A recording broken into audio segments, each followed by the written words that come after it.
Did you know that VA's Tuskegee Hospital recently celebrated 100 years of service to veterans?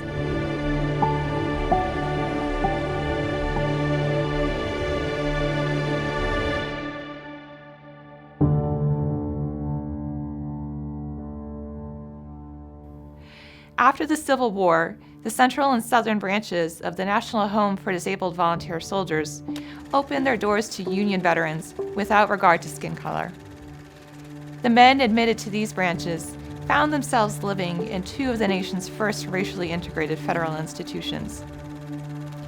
By the turn of the century, however, the landmark Supreme Court ruling Plessy v. Ferguson allowed institutionalized racism and segregation to prevail in American society.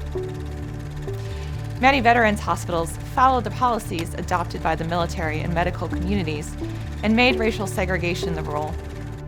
To care for the growing number of African American veterans in the South following World War I, the Veterans Bureau opened a hospital in Tuskegee, Alabama in 1923, reserved exclusively for their use.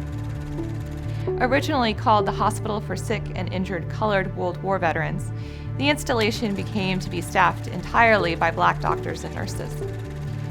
Joseph Henry Ward, a prominent Indiana physician who served in the U.S. Army Medical Corps during World War I, became the hospital's director in 1924.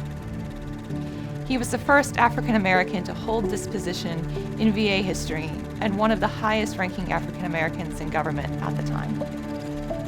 The Tuskegee facility operated as the VA's only Black veterans hospital for 31 years, providing care for more than 300,000 former service members. At the end of World War II, knowing that more than 1 million Black service members would be soon returning to civilian life, the VA explored building another hospital for African American veterans in Mississippi. However, the NAACP and other civil rights leaders argued against establishing more racially segregated hospitals like Tuskegee. The NAACP urged VA to fully integrate all hospitals, arguing that there is no reason whatever why colored and white veterans should be treated in separate hospitals after having fought and bled together to make victory possible. President Harry Truman signed an executive order desegregating the U.S. Armed Forces in July 1948. By July 1954, the VA formally announced that segregation had been eliminated at all of its hospitals.